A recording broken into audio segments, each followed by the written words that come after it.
কম ঝামেলায় দারুণ কিছু দইয়ের রেসিপি বাড়িতে বানাতে মন চাইলে এইভাবে একবার ভাপা দইয়ের রেসিপি বানিয়ে দেখতে পারেন। প্রথমে একটা ছাঁকনি নিতে হবে, তার মধ্যে 500 গ্রাম টক দই রেখে দিতে হবে। ভালো করে জলটা ঝরিয়ে নিতে হবে। আর এদিকে একটা মিক্সিং বোল নিয়েছি, তার মধ্যে লিকুইড দুধ দিলাম আর দিলাম গুঁড়ো দুধ। 50 গ্রামের মতন চিনিও দিয়ে দিলাম। খুব ভালো করে সমস্ত কিছু একসঙ্গে মিশিয়ে নিতে হবে। প্রায় 5 মিনিট রেখে দিয়েছিলাম, চিনিগুলো মেল্ট হয়ে গেছে আর দইয়ের এক্সট্রা জলটাও ঝরে গেছে। এখন জল ঝরানো সমস্ত টক দইটা নিয়ে নিতে হবে আর খুব ভালো করে মিশিয়ে নিতে হবে।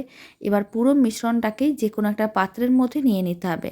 আর ওপরে অল্প করে একটু পেস্তা গ্রেট করে দিয়ে দিচ্ছি, এতে দেখতে ভালো লাগবে। তারপরেই কিন্তু এইভাবে অ্যালুমিনিয়াম ফয়েল দিয়ে ভালো করে কভার করে নিতে হবে। খুব ভালো করে কভার করে নেওয়ার পরে কড়াইতে জল গরম করতে হবে আর মাটির পাত্রটিকে রেখে দিতে হবে। ঢাকনা বন্ধ করে দিতে হবে। লো ফ্লেমে 15 মিনিট এইভাবে কিন্তু ভাপে রান্না করতে হবে।